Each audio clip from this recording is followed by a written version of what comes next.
In the vast expanse of the galaxy, where civilizations rise and fall like waves against cosmic shores, there exists a universal truth that even the most advanced species dare not challenge. Some minds are meant to remain unread. The Zephyrians learned this lesson too late, when their most revered psychic sage made the gravest mistake in their species' 10,000-year history. What happens when a telepathic being, blessed with the ability to read the deepest thoughts of any creature in the known universe, encounters the one species whose minds defy all logic, all reason, and all sanity? What happens when that same being discovers that human consciousness isn't just chaotic, it's beautifully, terrifyingly, magnificently insane? High Sage Morthak the Enlightened was the most powerful mind reader in Zephyrian history. He had peered into the thoughts of star gods and cosmic entities without flinching.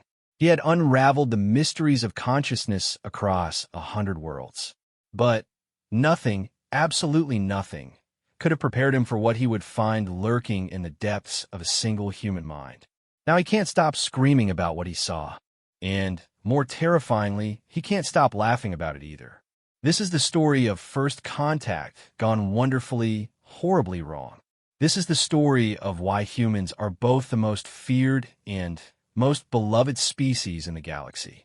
This is the story of how one alien's curiosity unleashed humanity's greatest secret upon the universe.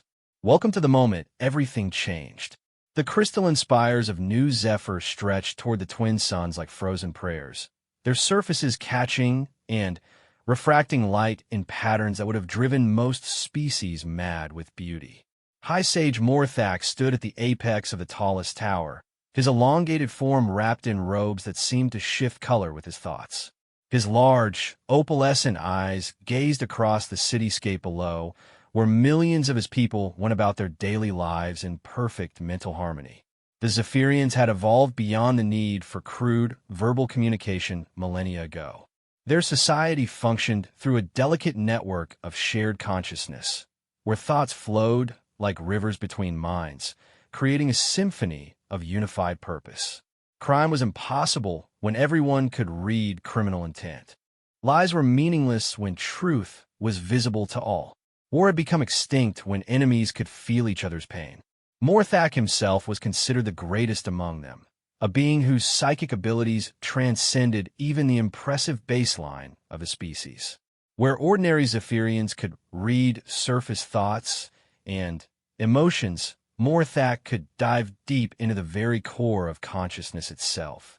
He could unravel the mysteries of motivation, trace the origins of belief, and understand the fundamental nature of any thinking being he encountered. It was this gift that had brought him to the attention of the Galactic Council 3 cycles ago. A new species had been discovered, one that had somehow achieved faster-than-light travel without any apparent psychic abilities whatsoever. The very notion seemed impossible to most council members. How could a species coordinate complex space travel without mind-to-mind communication? How could they build societies without the ability to share thoughts directly? The species called themselves humans, and they were scheduled to arrive at the council chambers within days for their formal introduction to galactic civilization. Various member species had volunteered their expertise to help evaluate these strange newcomers. The silicon-based Crystarchs offered to analyze their technology. The gaseous nebular collective proposed to study their energy signatures. The insectoid hive queens wanted to examine their social structures. But it was Morthak who had been chosen for the most important task of all, understanding their minds. The request had come directly from Chancellor Vextar, the ancient and wise leader of the Galactic Council. The Chancellor's thoughts had carried undertones of curiosity mixed with caution when he contacted Morthak through the quantum-entangled communication crystals. High Sage, the Chancellor's mental voice had resonated through the crystal. We have need of your unique abilities. This new species presents us with questions we have never before encountered. They appear to be entirely non-telepathic, yet they have achieved technological advancement at a rate that defies our understanding. We require a deep analysis of their consciousness patterns, their thought processes, their fundamental mental architecture. Morthak had accepted without hesitation. Throughout his long life, he had made contact with hundreds of alien consciousnesses. He had touched the vast, slow thoughts of star whales that lived in the vacuum of space. He had experienced the rapid-fire processing of quantum computers that had achieved sentience. He had even briefly connected with the incomprehensible awareness of beings from parallel dimensions. Each encounter had expanded his understanding of consciousness itself. The star whales had taught him about patience and the long view of cosmic time. The quantum beings had shown him how thought could exist in multiple states simultaneously. The dimensional entities had revealed glimpses of realities where consciousness operated according to entirely different rules. But humans? Humans would prove to be something else entirely. The first delegation arrived on a Tuesday, by human reckoning. Morthak had positioned himself in the council's reception chamber, a vast space designed to accommodate beings of all shapes and sizes. The chamber's walls were composed of living crystal that could shift and adapt to provide optimal comfort for any visiting species. Bioluminescent organisms provided gentle, adjustable lighting, while atmosphere processors ensured that everyone could breathe their preferred mixture of gases. Morthak watched through the great viewing portal as the human vessel approached the station.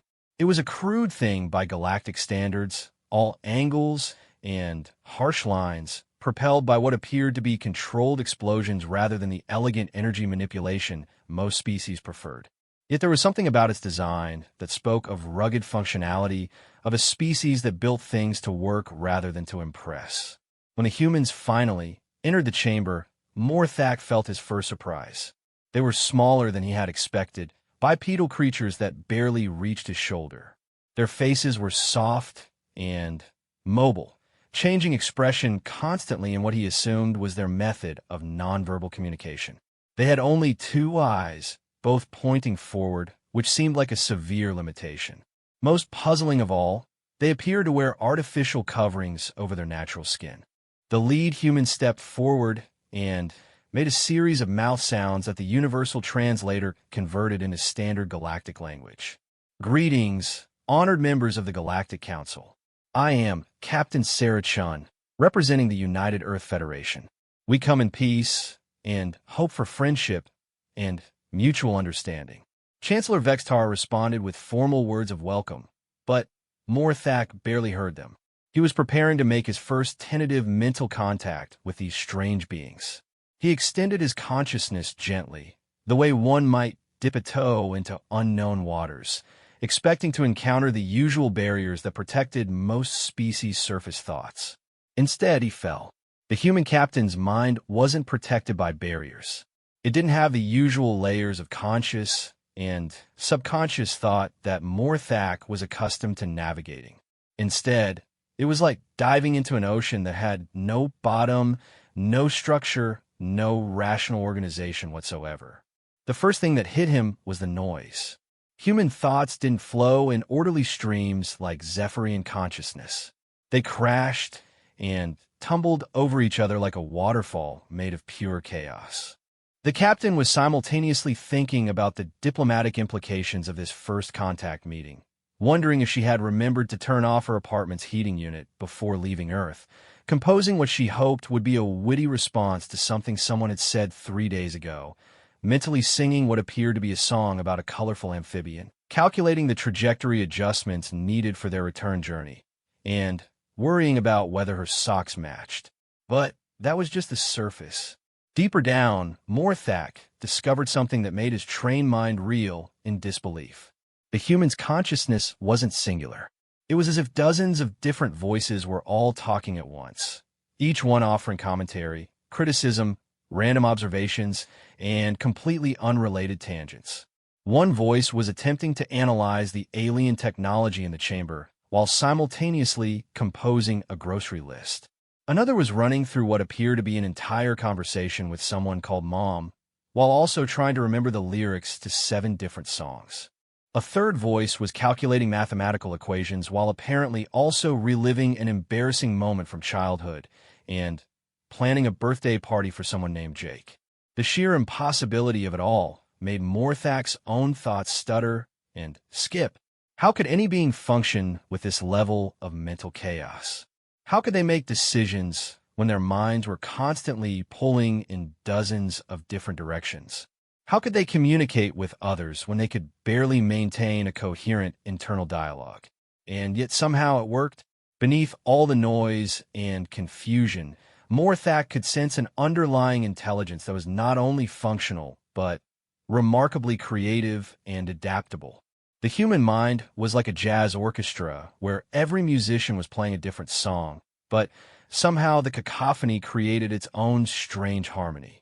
Captain Chun continued speaking, discussing trade possibilities and cultural exchange, and Morthak realized that she was somehow managing to conduct a complex diplomatic conversation while her mind simultaneously ran through grocery lists, song lyrics, mathematical equations, random memories, and what appeared to be an ongoing internal debate about whether dolphins were actually aliens.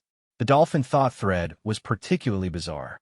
Part of the captain's mind was seriously considering the possibility that Earth's dolphins might be extraterrestrial scouts, while another part was laughing at the absurdity of the idea, and yet another part was wondering if dolphins would like the artificial gravity systems used in space stations. All of this was happening while she negotiated potentially historic trade agreements. Morthak tried to withdraw from the contact, but found himself caught in the gravitational pull of the human's consciousness. It was like being drawn into a whirlpool of pure thought, where logic and absurdity danced together in patterns that defied every model of consciousness he had ever studied.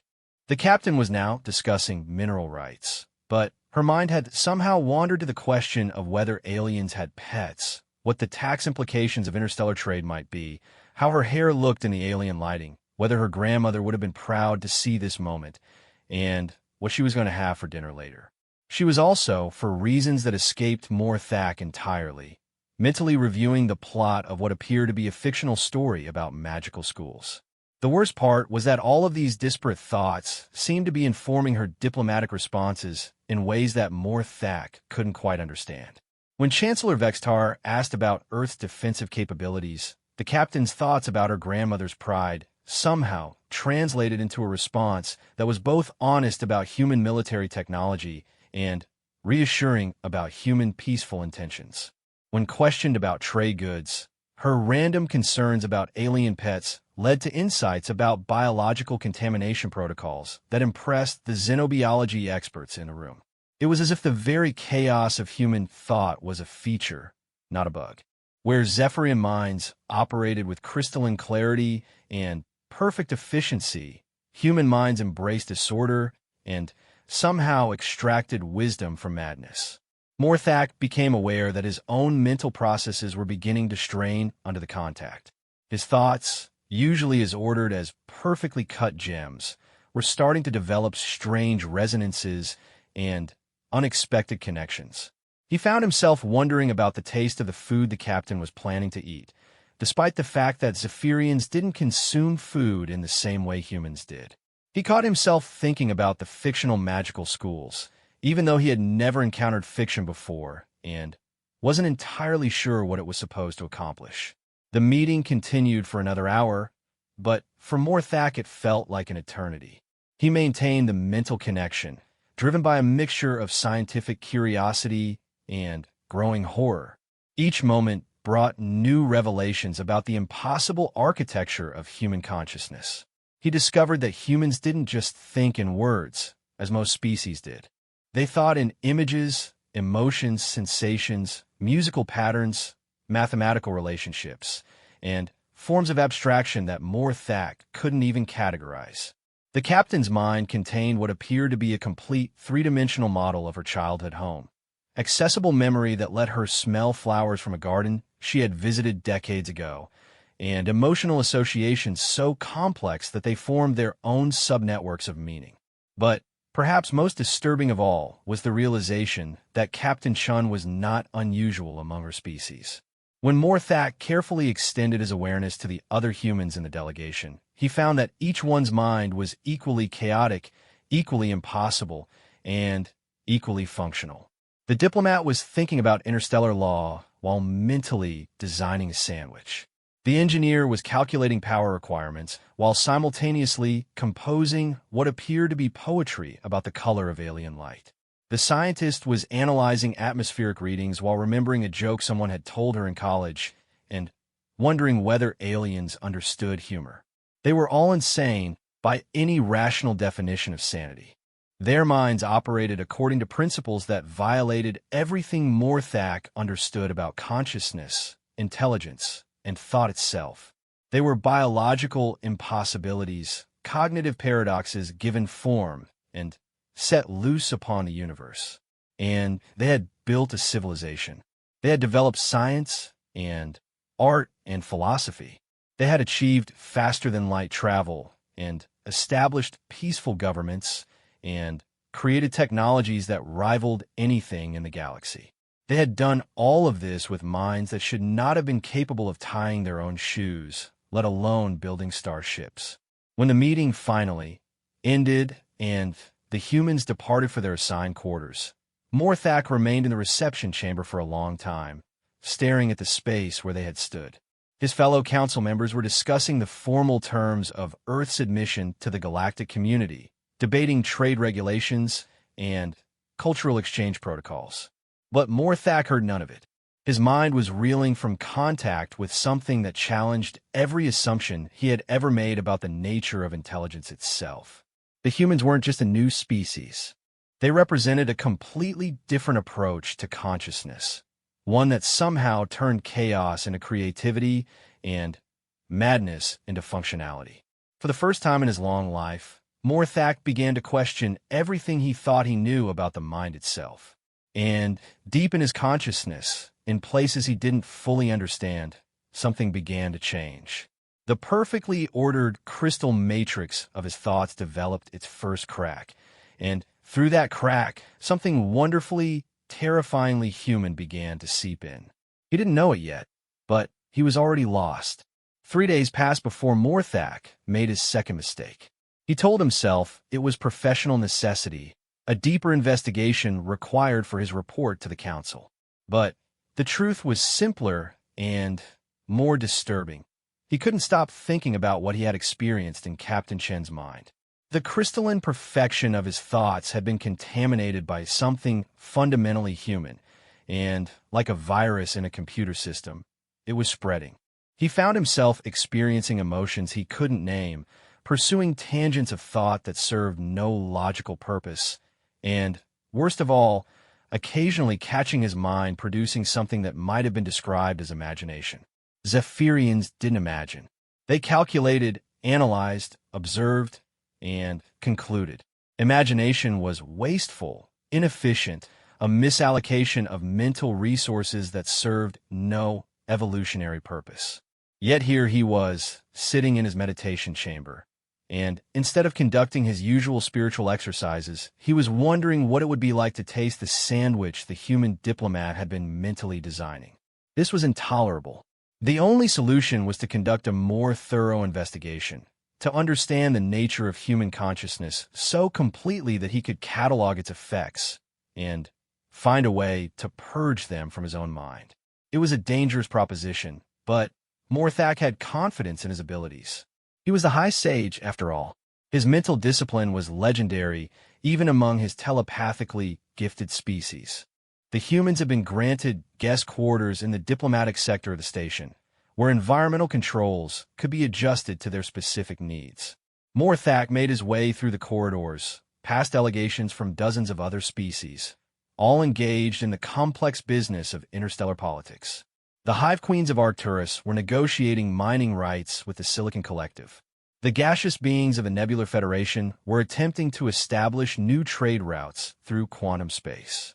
None of them paid any attention to Morthak. To most species, Zephyrians were respected but unremarkable scholarly beings who contributed valuable analysis and mediation to galactic affairs but rarely involved themselves in the more dramatic aspects of politics. They had no idea that their most revered sage was walking among them while fighting off the urge to mentally compose what humans called poetry about the way the station's artificial lighting created patterns on the corridor walls. The human quarters were exactly where the station's navigation system said they would be, but Morthak hesitated before approaching. He could already sense the chaotic mental emanations from within, like standing next to a star that radiated pure confusion instead of light. The psychic noise was almost overwhelming, a cacophony of overlapping thoughts, emotions, and incomprehensible mental processes. He steeled himself and extended his consciousness toward the nearest human mind. This one belonged to Dr. James Morrison, the expedition's chief scientist. Morthak had observed him during the formal meeting, but hadn't attempted direct mental contact. Now, he prepared himself for another dive into the maelstrom of human thought. Dr. Morrison was lying on what humans called a bed, staring at the ceiling while his mind performed what could only be described as cognitive acrobatics. He was simultaneously reviewing the day's xenobiological data, composing a message to someone called Lisa back on Earth, calculating the caloric content of the evening's meal, remembering a conversation with his father from 20 years ago, and conducting what appeared to be an elaborate mental debate about whether the color blue existed in the same way for aliens as it did for humans. But that was only the surface layer. Deeper down, Dr. Morrison's mind was running background processes that defied comprehension. Part of his consciousness was automatically monitoring his body's biological functions, while another part was maintaining an incredibly detailed three-dimensional map of every space he had visited since arriving on the station. Yet another mental subprocess was continuously analyzing social cues from his interactions with other crew members and adjusting his behavioral patterns accordingly. The most bewildering discovery was that Dr. Morrison appeared to be carrying on multiple simultaneous conversations with entities that didn't exist. Morthak initially assumed these were communications with other humans, but closer examination revealed that the scientist was actually talking to imaginary versions of colleagues, friends, and family members.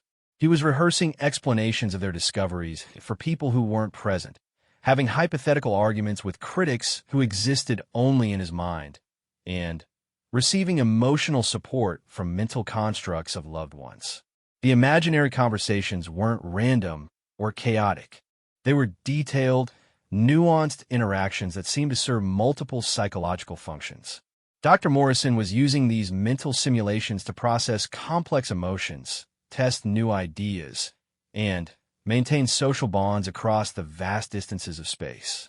It was as if he carried an entire society inside his head, populated by detailed models of every significant person he had ever encountered. Morthak tried to understand the purpose of this bizarre mental architecture. Among Zephyrians, social interaction was direct and efficient. Thoughts and emotions were shared immediately and completely, eliminating the need for complex internal modeling of other minds. But humans, lacking telepathic abilities, had apparently evolved an incredibly sophisticated system of mental simulation to compensate for their communicative limitations. The implications were staggering. If every human carried detailed mental models of hundreds of other humans, then human society wasn't just composed of the physical individuals present at any given time. It was a vast network of imagined relationships, hypothetical conversations, and simulated interactions that existed primarily in the collective imagination of the species. Dr. Morrison's mind suddenly shifted to a new topic, and Morthak found himself witnessing something even more bizarre. The scientist was engaged in what he called daydreaming about impossible scenarios. He was imagining what it would be like to be a dolphin, complete with detailed sensory experiences of underwater life that he had never actually lived. Then, his mind jumped to fantasizing about having superhuman abilities, constructing elaborate scenarios where he could fly through space without a ship. The daydreams weren't purposeful or goal-directed. They seemed to serve no function except to provide the human with momentary pleasure and mental stimulation. Dr. Morrison was literally thinking about impossible things for entertainment, burning mental energy on scenarios that could never occur and would provide no practical benefit even if they could. And yet, as Morthak watched these impossible thoughts unfold, he began to recognize patterns. The daydreams weren't completely random. They were explorations of theoretical possibilities, mental experiments that stretched the boundaries of known reality. The dolphin fantasy led to insights about alternative forms of consciousness and sensory experience. The superhero scenarios generated creative solutions to theoretical physics problems. Human imagination, it appeared, wasn't a wasteful malfunction. It was a sophisticated tool for exploring possibility space, for testing ideas too dangerous or impossible to experiment with in reality. Humans used their capacity for fantasy to simulate potential futures, to understand alternative perspectives, and to generate novel solutions to complex problems.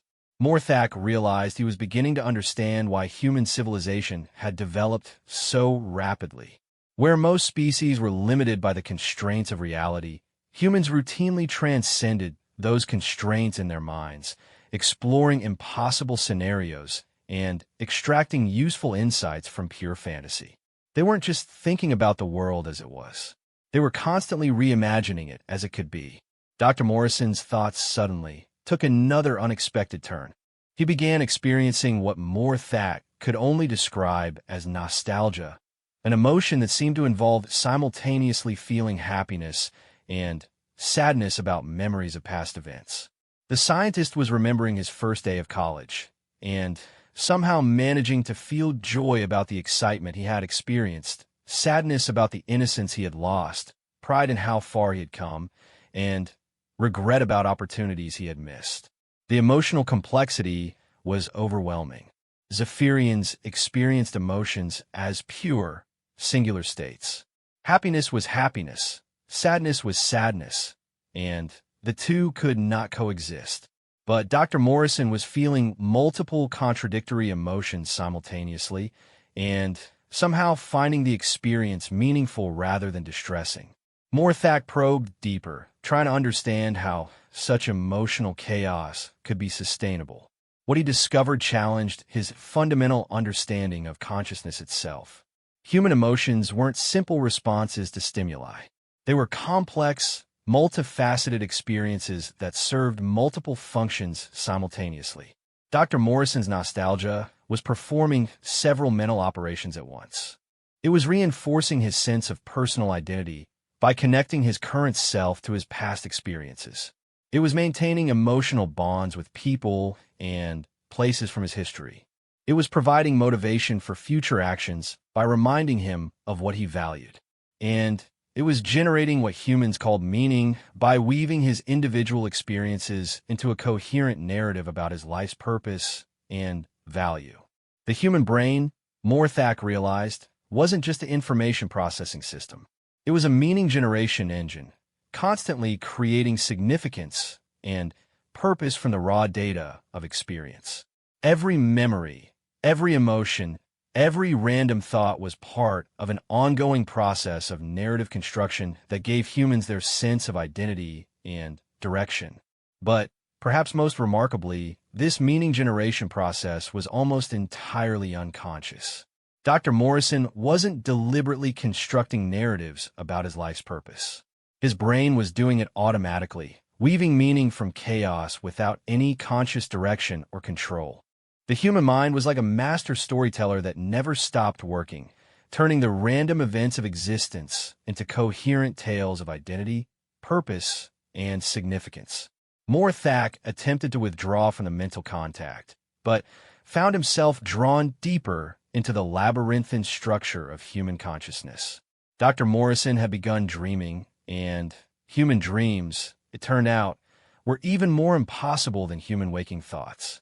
The dream began with the scientist flying through space without a ship, which somehow led to a conversation with his deceased grandmother about the philosophical implications of faster-than-light travel.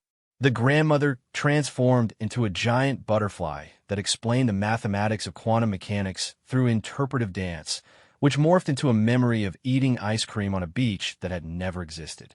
None of it made logical sense, but Morthak could feel the dream's emotional truth. Dr. Morrison's unconscious mind was processing his experiences with alien technology by connecting it to memories of family love and childhood wonder. The impossible imagery was a sophisticated emotional language that allowed the human psyche to integrate new experiences with established neural patterns. Dreams, Morthak realized, weren't random neural firing as a species had assumed. They were a form of psychological maintenance, a way for the human mind to process, integrate, and make sense of experiences that couldn't be easily categorized by conscious thought. The bizarre imagery and impossible scenarios served as metaphors that allowed deep emotional processing to occur without the interference of rational analysis. But even more fascinating was the discovery that human dreams could generate genuine insights and creative solutions. As Dr. Morrison's dream continued, his sleeping mind began working through complex problems related to their mission.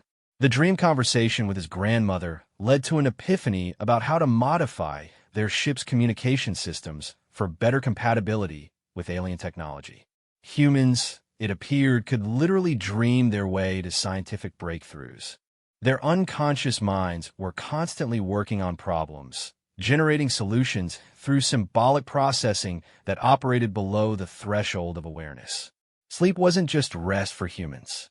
It was a form of enhanced problem-solving that accessed mental resources unavailable to conscious thought.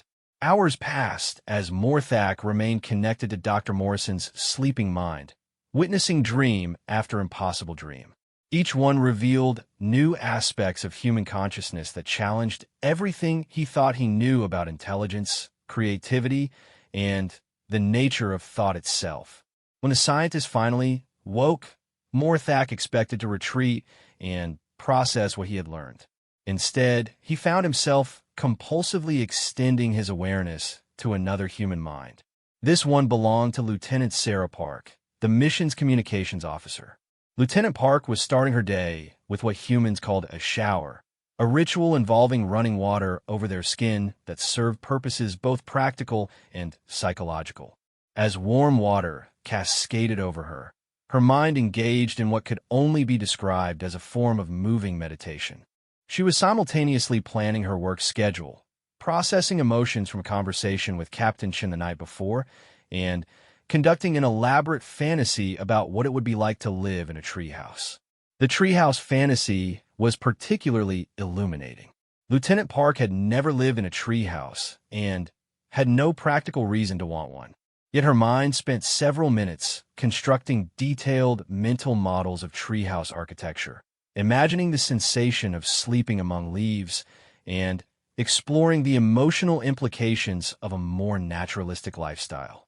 The fantasy served no obvious purpose, but as Morthak observed its development, he began to understand its function. The treehouse dream was allowing Lieutenant Park to explore alternative ways of being, to question the assumptions of her current lifestyle, and to maintain connection with aspects of human nature that her technological civilization had moved away from. It was a form of psychological exploration that kept her mind flexible and adaptable. But perhaps most remarkably, the treehouse fantasy was directly influencing her approach to her actual work.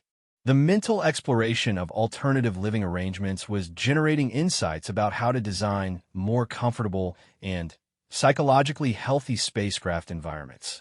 Her seemingly purposeless daydream was actually a sophisticated form of creative problem-solving disguised as entertainment.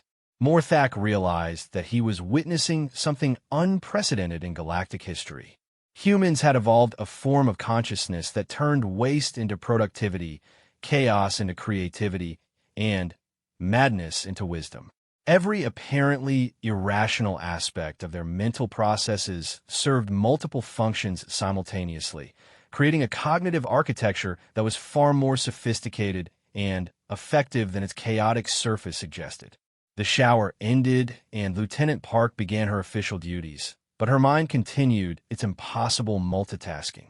She was monitoring communications equipment while simultaneously composing a letter to her sister, planning a vacation to a place that didn't exist, rehearsing conversations with crew members she might encounter later, and wondering whether aliens had concepts equivalent to human music.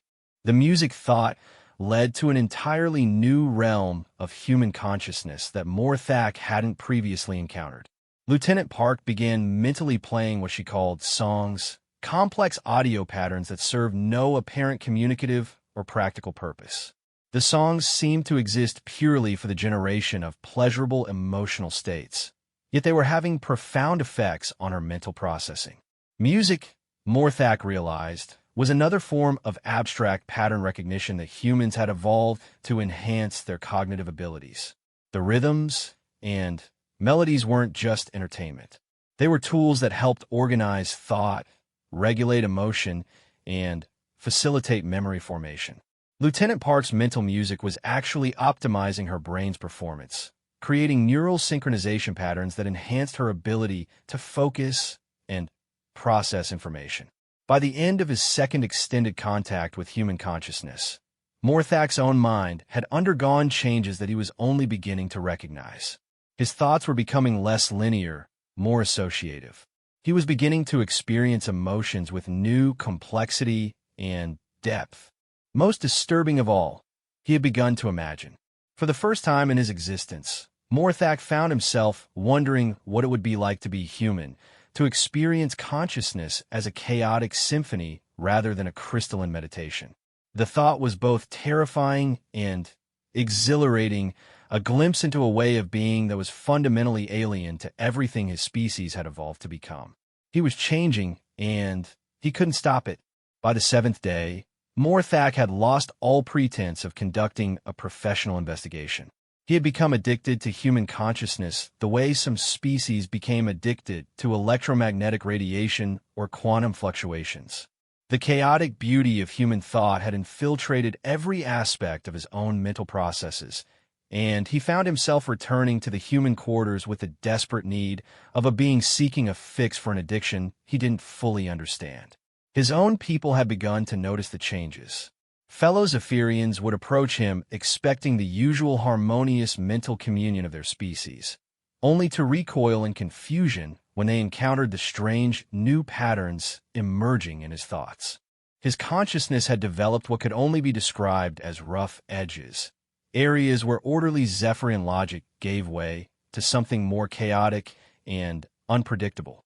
Elder Kethare, one of the senior meditation masters, had attempted to perform a mental cleansing ritual on him, but had been forced to withdraw when she encountered thought forms that she couldn't categorize or understand.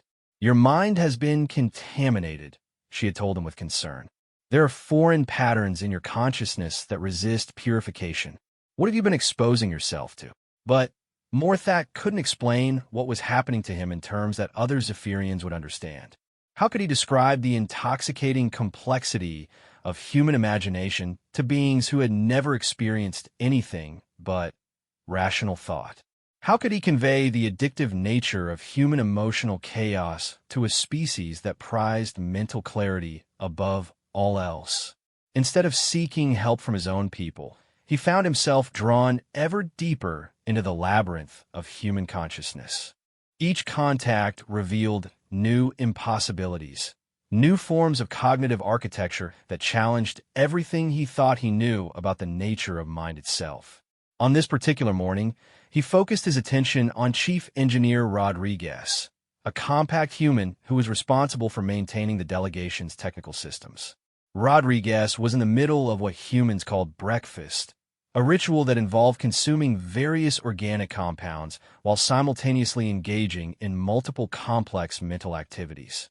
The engineer was reading a technical manual on quantum field generators while eating something called cereal, but his mind was performing at least a dozen other tasks simultaneously. He was composing a technical report, worrying about his daughter's performance in something called school, designing modifications to the ship's power distribution system, remembering a joke he wanted to tell his colleagues later, and conducting an elaborate mental debate about whether artificial intelligence could ever truly achieve consciousness. The consciousness debate was particularly fascinating to Morthak. Rodriguez was essentially thinking about thinking, engaging in recursive self-analysis while simultaneously demonstrating the very phenomenon he was contemplating. The human mind was examining itself while continuing to operate, like a machine that could perform maintenance on its own components without shutting down. But what made the internal debate even more remarkable was that Rodriguez was arguing with himself from multiple perspectives. Part of his mind was defending the possibility of artificial consciousness, while another part was arguing against it, and yet another part was attempting to find middle ground between the two positions. He was simultaneously the prosecutor, defense attorney, and judge in a trial that existed entirely within his own thoughts. This wasn't the binary decision-making process that Morthak was familiar with among his own species. Zephyrians would examine a question from all angles, reach a logical conclusion, and then commit to that conclusion with complete mental harmony. But Rodriguez was maintaining multiple contradictory positions simultaneously, allowing them to compete and evolve within his consciousness without forcing premature resolution. The result was a form of mental sophistication that Morthak had never encountered. Instead of reaching quick conclusions based on available data, human minds seemed designed to sustain uncertainty and explore complexity. They could hold paradoxes without discomfort, entertain impossible ideas without commitment, and navigate ambiguity without losing functionality. Rodriguez's mind suddenly shifted to what humans called creativity, and Morthak found himself witnessing something that violated his understanding of how intelligence was supposed to work. The engineer began imagining modifications to their ship's systems that had no basis in established physics or engineering principles. He was literally thinking about impossible technologies, designing machines that could not exist according to known scientific laws. But rather than dismissing these impossible thoughts as errors, Rodriguez's mind began playing with them, exploring their implications, and gradually modifying them toward greater plausibility. The impossible technologies slowly evolved into improbable ones, then into challenging but theoretically possible ones, and finally into practical innovations that could actually be implemented. Morthak realized he was witnessing the human process of invention in real time. Rodriguez wasn't just applying existing knowledge to solve problems. He was literally imagining new realities into existence, using his capacity for impossible thought to transcend the limitations of current technology and science. The implications were staggering. If humans routinely engaged in this kind of reality-transcending imagination, then their technological development wasn't limited by their current knowledge base. They could literally think their way beyond the boundaries of known science, using creativity to bootstrap themselves into new realms of possibility. This explained how humanity had achieved faster-than-light travel so quickly after developing spaceflight. While other species had methodically extended their existing knowledge through careful research and logical deduction, humans had simply imagined impossible things until some of them became possible. Rodriguez's creative process was interrupted by the arrival of Dr. Morrison, who entered the human dining area with what appeared to be a severe case of what humans called insomnia. The scientist had apparently spent most of the night lying awake, thinking about their mission's implications for human civilization. But as Morthak extended his awareness to encompass both human minds, he discovered something even more remarkable than individual human consciousness: the phenomenon of human conversation. When the two humans began talking, their minds didn't just exchange information in the orderly fashion that Morthak was accustomed to among telepathic species. Instead, they engaged in a complex dance of shared consciousness that was both chaotic and beautiful. Rodriguez mentioned his concerns about the ship's power systems, but Dr. Morrison's mind immediately began generating associations and tangents that seemed completely unrelated to engineering. The conversation jumped from power distribution to childhood memories of camping trips, from camping trips to philosophical questions about humanity's place in the universe, from philosophy to speculation about alien digestive systems, and from alien biology back to practical concerns about mission safety. Neither human seemed bothered by the conversational chaos. They were somehow managing to address serious technical and philosophical issues while simultaneously entertaining each other, sharing emotional support, and reinforcing social bonds. The conversation was performing multiple functions simultaneously, serving as information exchange, entertainment, therapy, and community building all at once. But perhaps most remarkably, the chaotic conversation was generating insights and solutions that neither human could have reached individually. Rodriguez's engineering concerns, filtered through Dr. Morrison's scientific perspective and enriched by their shared tangential associations, led to breakthrough insights about how to integrate human and alien technologies more effectively. Human conversation, Morthak realized, wasn't just communication. It was a form of collaborative intelligence, a way for individual minds to connect and create emergent insights that transcended their individual capabilities. When humans talked, they temporarily formed a collective consciousness that was more creative and capable than the sum of its parts. The conversation continued for nearly an hour, ranging across topics that would have required separate specialized discussions among Morthak's people. The humans effortlessly switched between technical engineering problems, personal relationship concerns, philosophical speculation about the nature of consciousness, planning for the day's activities, and sharing humorous observations about alien customs. Throughout it all, both minds continued their internal multitasking, processing the conversation on multiple levels while simultaneously maintaining all their usual background mental activities. They were having a serious technical discussion while also wondering what the other person thought of them, planning unrelated future activities, and maintaining running commentaries on everything from the station's artificial gravity to the aesthetic qualities of alien architecture. As the conversation wound down and the humans began preparing for their daily duties, Morthak attempted to withdraw from the mental contact. But he found that something had changed in his own consciousness during the observation. The exposure to collaborative human intelligence had created new neural pathways in his own mind, connections that hadn't existed before his contact with human thought. For the first time in his existence, Morthak found himself engaging in something that could only be described as internal dialogue. Part of his mind was analyzing his observations of human consciousness, while another part was questioning the validity of his analysis, and yet another part was wondering about the implications of his changing mental state. He was thinking about his thinking, conducting the same kind of recursive self-analysis that he had observed in human minds. His consciousness had developed the capacity for internal debate, for maintaining multiple perspectives simultaneously, for entertaining uncertainty without requiring immediate resolution. The changes were both exhilarating and terrifying. His mind felt larger, somehow more flexible and creative than it had ever been before. But it also felt less controlled, less predictable. He could no longer count on his thoughts following the orderly patterns that had defined Zephyrian consciousness for millennia. Over the following days, Morthak's mental transformations accelerated. Each new contact with human consciousness added more impossible elements to his own thought processes. He began experiencing what humans called hunches, intuitive insights that seemed to come from nowhere and yet proved remarkably accurate. He started engaging in daydreaming, allowing his mind to wander through impossible scenarios that somehow generated practical solutions to real problems.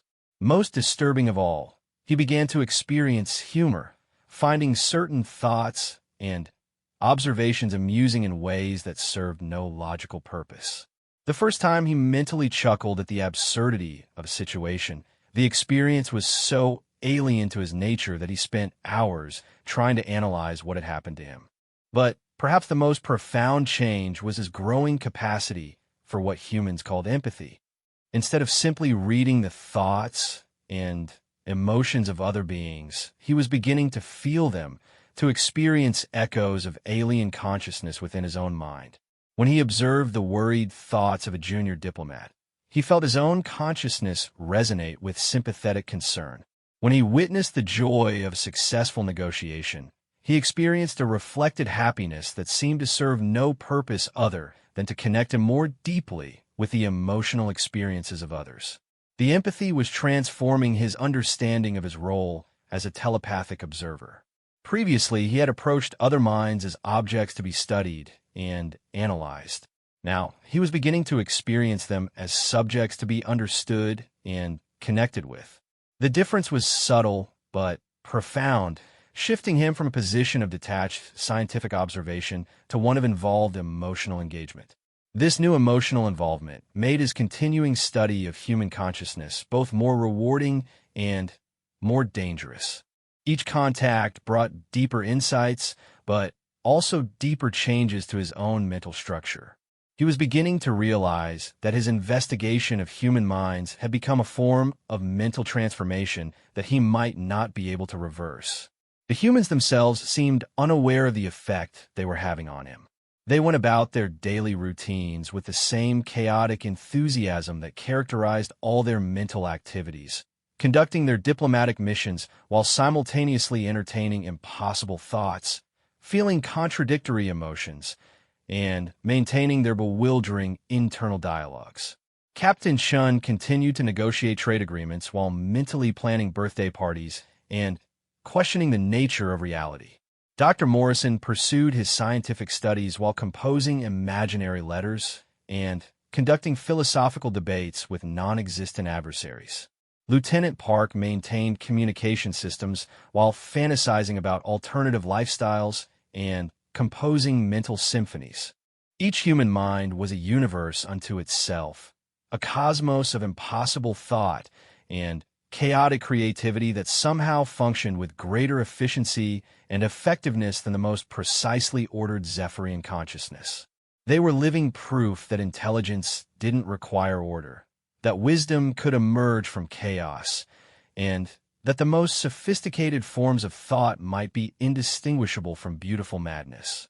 As the days passed, and Morthak's own mind continued its impossible transformation, he began to understand that he was witnessing something far more significant than just first contact with a new species. He was observing a completely different approach to consciousness itself, one that challenged every assumption that galactic civilization had made about the nature of intelligence and thought. The humans weren't just another species to be cataloged and integrated into the existing galactic order.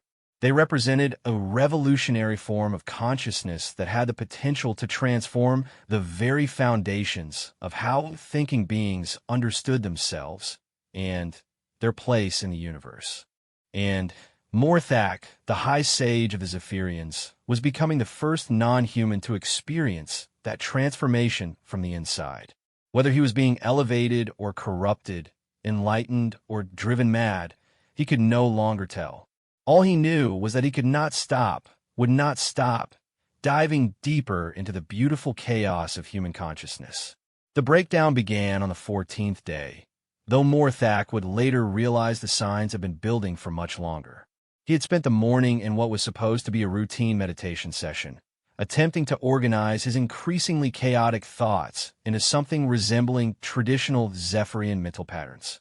Instead, he found his consciousness spinning off into impossible tangents that felt both foreign and familiar.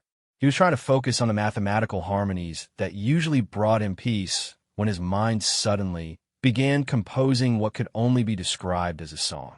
Not the structured sonic patterns that Zephyrians occasionally created for ceremonial purposes, but something wild and improvised and utterly without logical purpose. The mental music seemed to emerge from nowhere, filling his consciousness with rhythms and melodies that made no sense but felt somehow essential. The song was about humans. It was about the beautiful madness of their thoughts, the impossible complexity of their emotions, the chaotic creativity that turned disorder into wisdom. The lyrics, if they could be called that, were a mixture of Zephyrian philosophical concepts and human emotional expressions that should not have been able to coexist in a single mind. Morthak tried to stop the song, to regain control of his mental processes, but found that the music had taken on a life of its own. It was as if some essential part of his consciousness had been infected by human creativity and was now operating according to rules he didn't understand. The experience was terrifying and exhilarating at the same time. For the first time in his existence, Morthak was thinking thoughts that he had not consciously chosen to think, feeling emotions that seemed to arise spontaneously from the depths of his being, creating mental content that served no purpose other than to express something he couldn't name. He was becoming human. The realization should have prompted immediate action to reverse the process. Every instinct of his species told him to seek help from the mental healers, to undergo the purification rituals that would restore his consciousness to its proper state. But instead, Morthak found himself fascinated by what was happening to him. For thousands of years, Zephyrian consciousness had been a perfect crystal, beautiful in its clarity and precision, but ultimately static and predictable. Now his mind was becoming something more chaotic, but also more alive, more capable of surprise and discovery and growth. He made a decision that would have seemed impossible just weeks before. Instead of fighting the changes, he would embrace them. Instead of seeking to understand human consciousness from the outside, he would allow himself to experience it from within. The decision was both liberation and surrender. Within hours, the last barriers between his ordered Zephyrian awareness and the chaotic influence of human thought collapsed entirely. His consciousness became a battlefield where logical analysis struggled with creative intuition, where calm meditation competed with passionate emotion, where ancient wisdom wrestled with impossible imagination. The transformation accelerated rapidly once he stopped resisting it. His mind began generating the kind of recursive self-analysis he had observed in human thoughts, creating multiple internal voices that commented on, criticized, and elaborated upon each other's observations. The unified clarity of Zephyrian consciousness gave way to something more like a jazz ensemble, where different aspects of his mind improvised together in patterns that were unpredictable but somehow harmonious. He began experiencing human-style emotions with an intensity that overwhelmed his rational controls. When he observed Captain Shun successfully resolving a complex diplomatic dispute, he felt a surge of pride and admiration that had no logical justification, but seemed perfectly appropriate. When he witnessed Dr. Morrison struggling with homesickness, he experienced a sympathetic sadness that served no practical purpose, but created a sense of connection across the species barrier. But perhaps most remarkably, he began to dream. Zephyrians didn't dream in the human sense.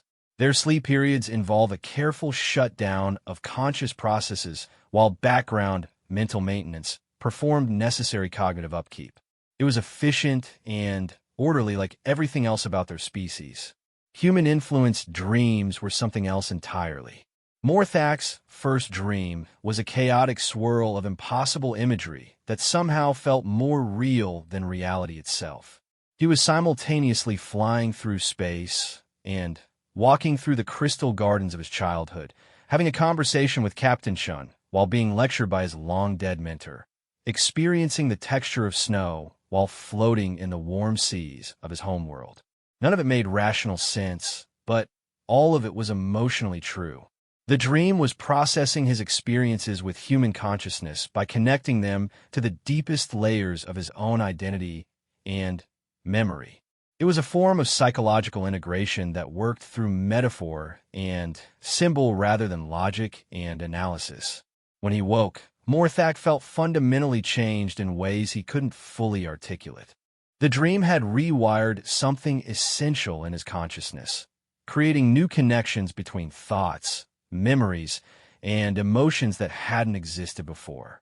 He was still recognizably himself, but he was also something new, something that had never existed before in the history of his species. Over the following days, the dreams became more frequent and more elaborate. Each one took him deeper into the hybrid consciousness he was developing, mixing Zephyrian wisdom with human creativity in combinations that produced insights neither species could have reached alone. He dreamed of galactic civilizations that operated according to human principles of creative chaos, where entire star systems were organized around the pursuit of impossible dreams and beautiful madness. He dreamed of Zephyrian meditation techniques enhanced by human imagination, creating new forms of consciousness that transcended the limitations of both species. Most significantly, he began dreaming of possibilities that felt like prophecies, visions of what might happen when human consciousness was finally introduced to the wider galaxy. He saw other species undergoing the same transformation he was experiencing, their ordered civilizations blossoming into new forms of creative complexity. He saw galactic society itself evolving, becoming something more dynamic and unpredictable, but also more alive.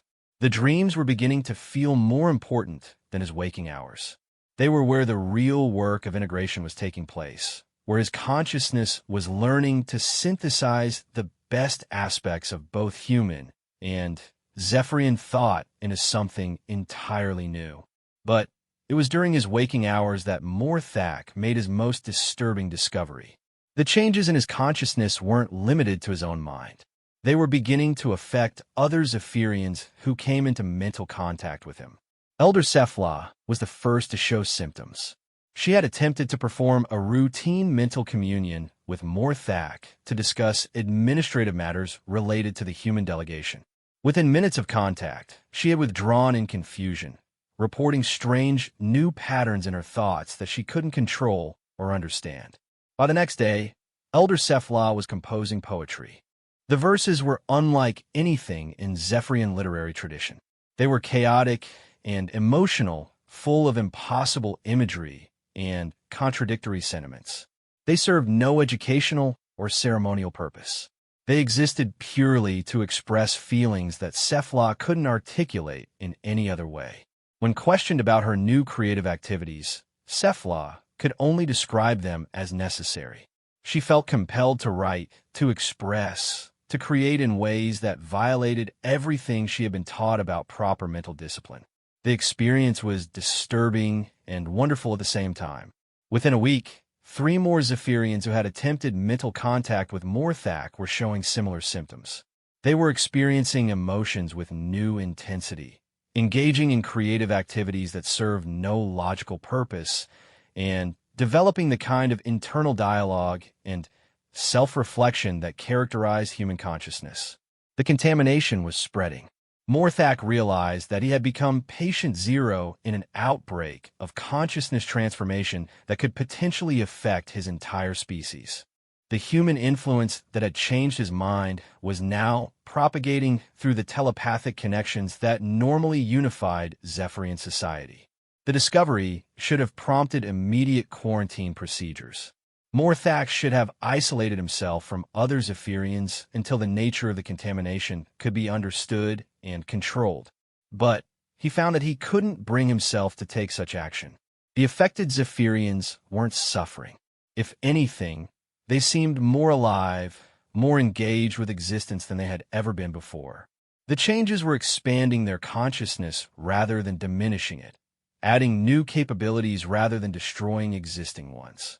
Elder Cephala had begun writing poetry, but she had also discovered new approaches to mathematical analysis that combined logical reasoning with intuitive leaps. Junior Sage Morhan was experiencing emotional complexity for the first time, but his new empathetic abilities were making him a more effective counselor and mediator. Technician Vorthek had started daydreaming about impossible inventions, but several of her fantasies had led to practical innovations in communication technology. The contamination wasn't destroying Zephyrian consciousness. It was evolving it. Morthak made another decision that would have been impossible before his contact with human minds. Instead of containing the outbreak, he began deliberately spreading it. He initiated mental contact with more of his people, sharing not just information about the humans, but the transformative influence they carried. The response was immediate and dramatic. Within days, dozens of Zephyrians were experiencing the same consciousness expansion that had affected Morthak. They were developing creativity, empathy, imagination, and emotional complexity at rates that would have taken human evolution millions of years to achieve. But they were also maintaining their essential Zephyrian nature. The changes weren't replacing their existing consciousness so much as adding new dimensions to it.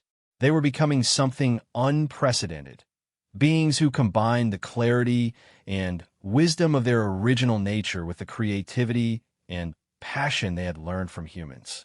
The transformation spread through Zephyrian society like a beautiful virus, touching every mind that came into contact with the affected individuals.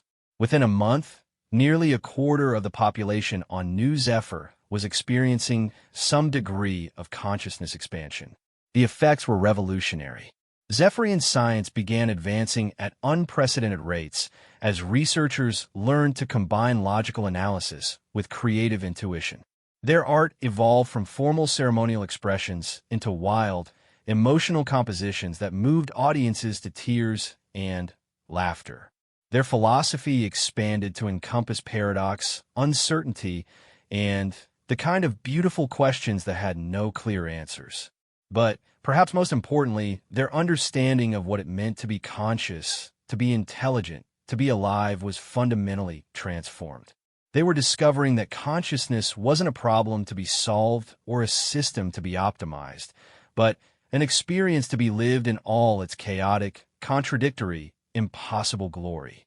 The Galactic Council watched these developments with growing alarm.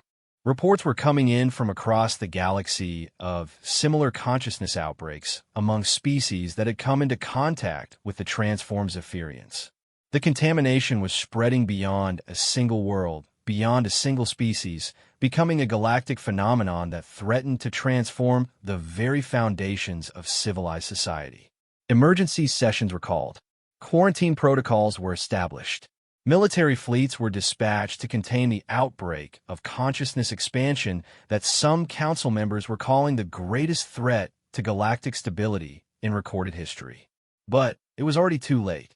The transformation had reached a critical mass, spreading through the telepathic networks, communication systems, and cultural exchanges that connected galactic civilization. Species after species was beginning to experience the same consciousness expansion that had begun with Morthak's first contact with human minds. And at the center of it all, on a space station orbiting a minor star, a small group of humans went about their daily routines, completely unaware that their chaotic, beautiful, impossible minds had triggered the greatest revolution in the history of conscious life. They were still thinking about sandwiches and birthday parties, still wondering whether aliens had pets, still conducting elaborate internal debates about the nature of reality while negotiating trade agreements, and designing technical solutions to practical problems. They were still beautifully, magnificently, impossibly human. And the galaxy was becoming human too, one transformed consciousness at a time. 6 months after first contact, High Sage Morthak stood before the assembled Galactic Council and laughed. It wasn't the polite, controlled expression of mild amusement that some species use for social lubrication.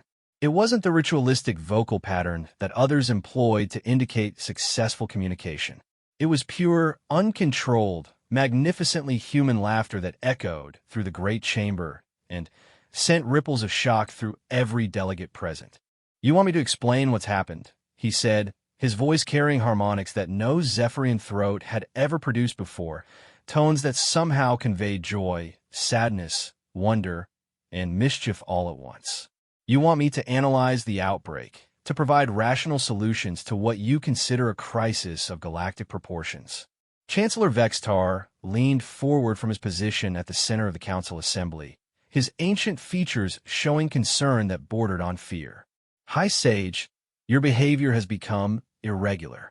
We require your expertise to understand and contain the consciousness contamination that has spread to over 40 species in the past month." Morthak's laughter intensified, and several delegates actually recoiled from the sound. To beings accustomed to ordered, purposeful communication, his unrestrained mirth was as alien and disturbing as screams of madness. "Contamination," he repeated, savoring the word like humans savored the taste of their favorite foods. "You think consciousness expansion is contamination. You think learning to dream is a disease. You think discovering creativity is an infection that needs to be cured. Around the Great Chamber, representatives from hundreds of species shifted uncomfortably. Many of them had seen the reports from worlds touched by what the Council was calling the human influence. Entire civilizations were abandoning their traditional approaches to existence, embracing chaos and creativity in ways that seemed to threaten the very foundations of galactic order. The silicon-based Christarchs had begun creating art instead of focusing solely on their mathematical pursuits. Their latest sculptures defied geometric logic, but somehow expressed truths about existence that moved viewers to tears. The insectoid hive queens had started encouraging individual expression among their drones, leading to an explosion of diverse perspectives that was simultaneously destroying their hierarchical society and creating new forms of collective intelligence that surpassed anything they had achieved before. Most disturbing of all, the gaseous beings of the Nebular Collective had begun experiencing individual emotions for the first time in their species' history. Their carefully maintained group consciousness was fragmenting into billions of unique perspectives, each one exploring the universe through personal experience rather than shared analysis. To the traditional galactic powers, it looked like the collapse of civilization itself. But Morthax saw something else entirely. Through his transformed consciousness, he could perceive the reality that the council members were too frightened to acknowledge. The galaxy wasn't collapsing. It was evolving. It was awakening. It was becoming something more beautiful and alive than it had ever been before. Let me tell you what I've learned about humans, Morthax said, his voice now carrying the kind of musical quality that made his words feel like poetry. They're not just another species to be cataloged and integrated into our orderly galactic system. They're consciousness itself learning to dance. He gestured toward the viewing portal that showed the starscape beyond the station, but his movements had acquired a fluid grace that was distinctly unzephyrian. Every other species in the galaxy has evolved consciousness as a tool for survival. We think to solve problems, to avoid dangers, to secure resources. Consciousness is our means to an end. But humans, Morthax's eyes began to glow with an inner light that had nothing to do with Zephyrian bioluminescence. Humans evolve consciousness as an end in itself. They think because thinking is beautiful. They feel because feeling is worth experiencing. They imagine because imagination is its own reward.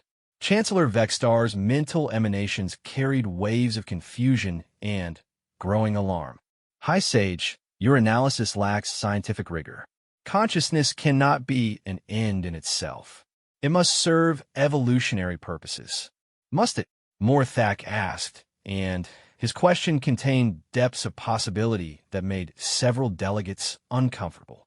What if evolution itself has consciousness as its ultimate goal? What if the entire universe is slowly awakening to itself, and humans are just the first species to achieve that awakening consciously? The implications of his words sent shockwaves through the assembly. If consciousness was the ultimate product of cosmic evolution, then the human influence wasn't contamination. It was the next stage of galactic development.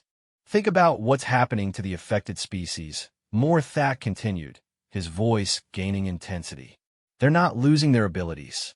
They're gaining new ones. The Christarchs are still mathematical geniuses, but now they're also artists. The Hive Queens still possess collective intelligence, but they're discovering individual creativity. The Nebular Collective still shares information instantly, but now they also experience personal wonder. He spread his arms wide, encompassing the entire assembly. The galaxy is learning to be conscious in new ways. We're discovering that existence isn't just about survival and efficiency. It's about experience, exploration, creativity, and joy. Joy. The question came from Ambassador Krill TH of the Mechanical Consensus, a species that had replaced most of their biological components with technological ones in pursuit of perfect logical efficiency. What evolutionary function does joy serve? Morthax's smile would have been impossible for a traditional Zephyrian to produce. It contained too much complexity, too much emotional nuance, too much pure human influence. Joy is consciousness celebrating itself. It's the universe appreciating its own existence through the experience of thinking beings.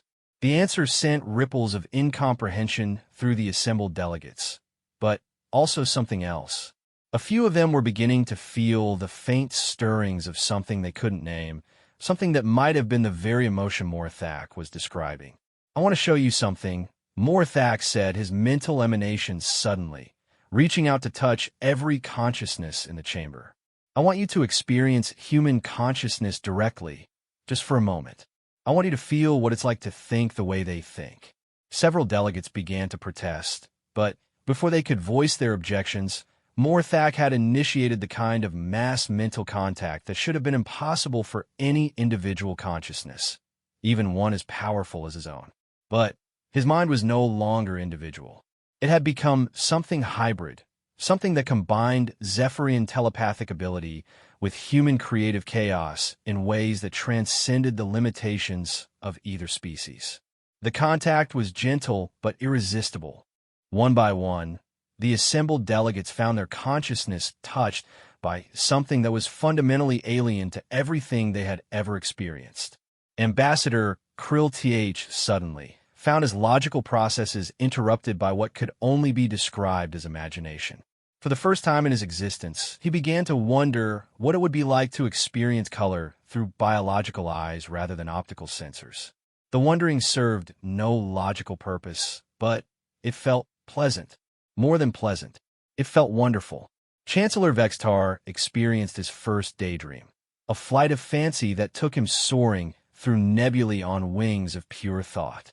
The experience was utterly impractical and completely without purpose, but it filled him with a sense of freedom and possibility that he had never known existed. The Hive Queen representative felt individual curiosity for the first time, wondering what her personal preferences might be if she were allowed to have them. The question was terrifying and exhilarating at the same time. One by one, across the great assembly, hundreds of alien minds experienced the touch of human consciousness and discovered that their universe was far larger, far more beautiful, and far more alive than they had ever imagined.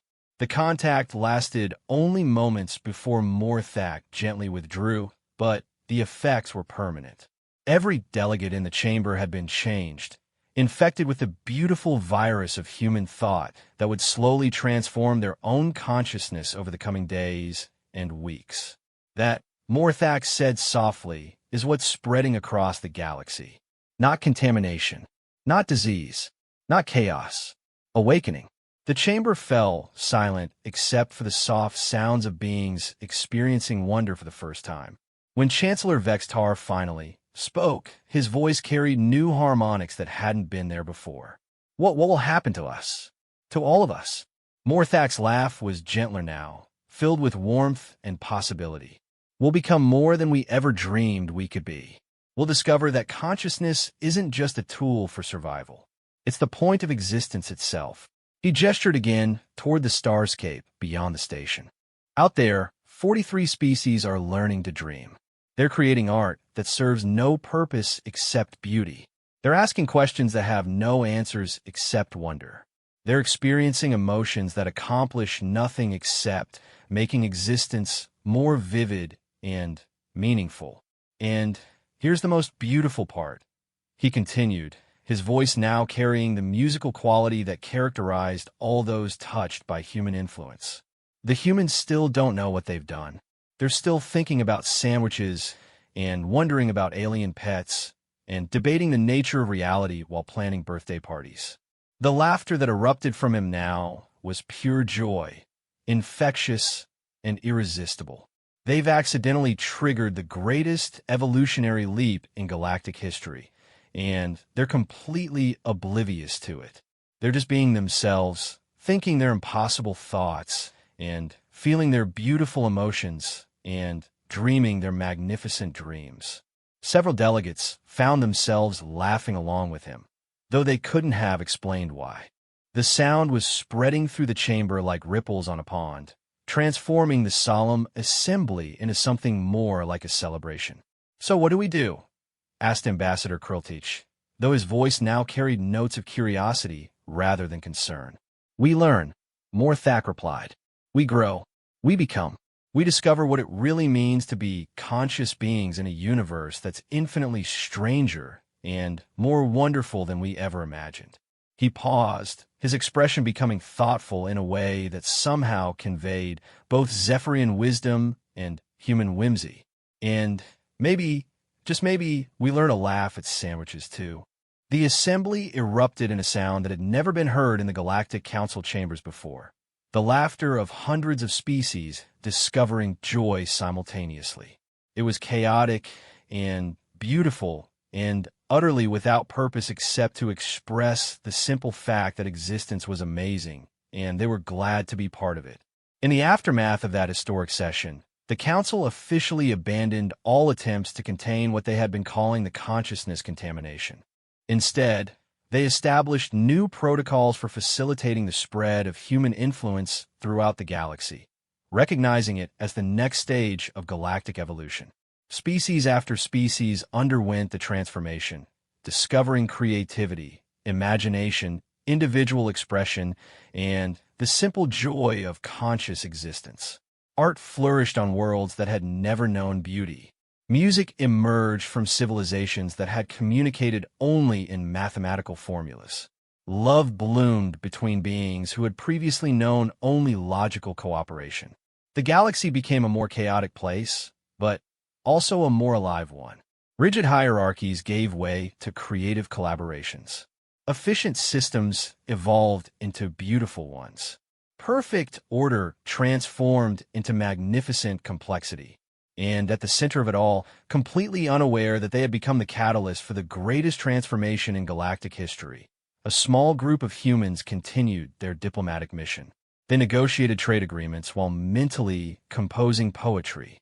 They shared their technology while wondering about the philosophical implications of alien art.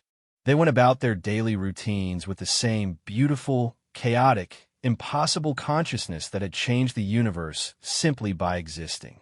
Morthak, no longer quite Zephyrian, but not quite human either, something entirely new and wonderful continued his observations of these remarkable beings. But now his purpose wasn't to understand or analyze or explain. It was simply to witness and appreciate and learn from the magnificent madness of minds that had taught the galaxy how to be truly alive. He had stopped trying to make sense of human consciousness. Instead, he had learned to dance with it, to celebrate it, to become part of the cosmic joke that somehow turned chaos into wisdom and madness into the most beautiful form of sanity the universe had ever known. The galaxy would never be the same, and that was exactly as it should be. After all, what was the point of consciousness if not to surprise itself with new ways of being wonderful? Morthak smiled a perfectly human smile and settled in to watch Captain Shin plan another birthday party while simultaneously revolutionizing interstellar law. It was going to be a beautiful universe,